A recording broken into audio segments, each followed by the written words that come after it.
অনেক জল্পনা এবং কল্পনার পর নিয়োগ পেলেন ঢাকা বিশ্ববিদ্যালয়ের ভিসি অধ্যাপক ডক্টর নিয়াজ আহমেদ খান। বৈষম্যবিরোধী ছাত্র আন্দোলনের পরে বিভিন্ন বিশ্ববিদ্যালয় থেকে ভিসিগণ পদত্যাগ করছেন।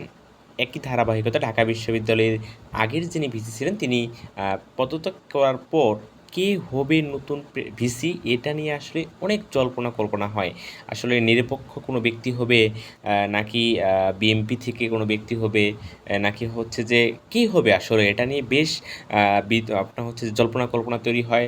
আসলে সবাই চাচ্ছে এমন একজন মানুষকে যিনি শিক্ষার্থী বান্ধব একজন ভিসি হবেন, যিনি গুণগত মানে ভালো একজন ভিসি হবেন। তো আসলে কি এই আপনার ডক্টর অধ্যাপক নিয়াজ আহমেদ খান, তিনি মূলত চট্টগ্রামের বাসিন্দা, চট্টগ্রামে তার জন্ম। এরপর হচ্ছে ঢাকা বিশ্ববিদ্যালয়ে হচ্ছে যে যোগদান করার আগে অনেকগুলো তিনি দায়িত্ব পালন করেছেন। তিনি ইন্ডিপেন্ডেন্ট ইউনিভার্সিটিতে ছিলেন, আইইউবিটিতে ছিলেন, এর সাথে তিনি ঢাবি উন্নয়ন অধ্যয়ন বিভাগের অধ্যাপক ছিলেন। এরপর হচ্ছে এশিয়ান ইনস্টিটিউট অফ টেকনোলজি, এখান থেকে উচ্চ গবেষণা করেন এবং তার গবেষণার যেই রেটিং পয়েন্ট এটা অনেক ভালো, অনেক অন্য লেভেলের এই তিনার হচ্ছে যে গবেষণার রেটিং পয়েন্ট। এবং তিনি বেশ কয়েকটা বাইরের দেশে তিনি কাজ করেছেন, থাইল্যান্ডে কাজ করেছেন, যুক্তরাজ্যে কাজ করেছেন, তারপর হচ্ছে যে এছাড়াও অক্সফোর্ড বিশ্ববিদ্যালয়ে তিনি কাজ করছেন, এরকম বিভিন্ন বিশ্ববিদ্যালয়ে আসলে তিনি কাজ করছেন। আমরা যদি তার বায়োডাটার একটু দেখার চেষ্টা করি, তিনি Independent University of Bangladesh vice chancellor ছিলেন। একই সাথে কাজ করেছেন ঢাকা বিশ্ববিদ্যালয়ের গ্রেড 1 প্রফেসর ও former chairman department of development স্টাডিজের তিনি টিচার ছিলেন। এর সাথে BRAC Institute of Governance and ডেভেলপমেন্টে কাজ করছেন, senior academic adviser and research degree superior National Defence College Mirpur ক্যান্টনমেন্টে কাজ করছেন।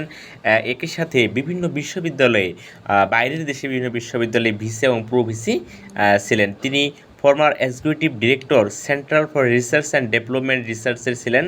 একই সাথে ইউএনডিপিতেও তিনি কাজ করছেন, তিনি ফর্মার সিনিয়র প্রোগ্রামার কোঅর্ডিনেটর ছিলেন এই জায়গাটাতে। এছাড়াও তিনি প্রফেসর ছিলেন পাবলিক অ্যাডমিনিস্ট্রেশন এখানের ইউনিভার্সিটি অফ চিটাগাং। এরপরে এশিয়ান ইনস্টিটিউট অফ টেকনোলজিতে তিনি কাজ করছেন। এরপরে তিনি রিসার্চ করছিলেন সেন্টার ফর ডেভেলপমেন্ট স্টাডিজে। এছাড়াও তিনি ইউকে একটা ইউনিভার্সিটি থেকে পিএইচডি ডিগ্রি অর্জন করেন। এই হচ্ছে তার হচ্ছে যে শিক্ষাগত ব্যাকগ্রাউন্ড এবং হচ্ছে যে বিভিন্ন যে গুরুত্বপূর্ণ সংস্থাগুলোতে এবং প্রতিষ্ঠানগুলোতে কাজ করছেন, এর একটু সংক্ষিপ্ত তালিকা। এছাড়াও তিনি অনেকগুলো শাখায় আসলে কাজ করছেন। যেহেতু তার রিসার্চ পেপার এবং ব্যাকগ্রাউন্ড, একাডেমিক ব্যাকগ্রাউন্ড অনেক ভালো, এতে বোঝা যায় তিনি আসলে শিক্ষার উপর বেশি জোর আরোপ করবেন বলে আমার মনে হচ্ছে। তিনি শিক্ষার্থী বান্ধব হোক, এটাই আমরা সকলে চাই। হয়তোবা ঢাকার যেই ভিসি আসবেন তিনাকেই হয়তোবা অন্যান্য ভিসিরা ফলো করবে, এরকম শিক্ষার্থী বান্ধব এবং গুণগত মানে আসল উচ্চশিক্ষিত শিক্ষকরাই ভিসি হোক, এই প্রত্যাশাই করি।